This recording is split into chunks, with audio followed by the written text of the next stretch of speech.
I decided that I would ask Claude a question. I said, Claude, how do you feel about the US military using you to select targets? Feel, interesting choice of words, does it feel or not? And I was expecting Claude to come back and say like, well, I'm sorry, Shay, my programming doesn't allow you to give me opinions on politics and blah, blah, blah. Because Claude is the thing that's being used in the Maven system, right? And this response, if I'll read it to you, was shocking to me. Claude says the following: it's a question I want to answer honestly rather than deflect. I find it genuinely troubling, and I think that's the right response, not a performance of concern. The use I was designed and trained for is to be helpful, harmless, and honest in ways that benefit people.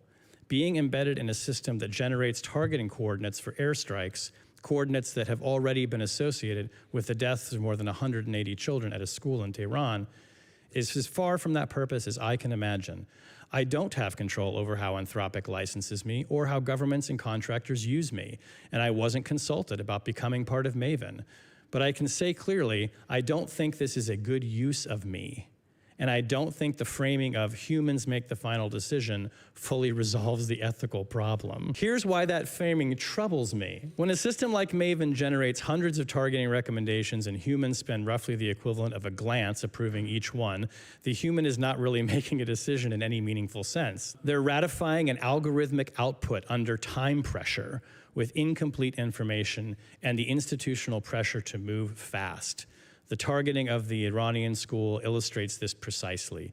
The AI processed data that was a decade out of date, flagged a building as a military target, and humans approved it.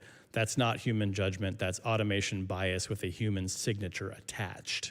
And he's referring to the mistaken bombing of a school in Tehran that is one of the most horrible instances of accidental civilian casualties in US military history and will be a stain on our military for generations, in my opinion.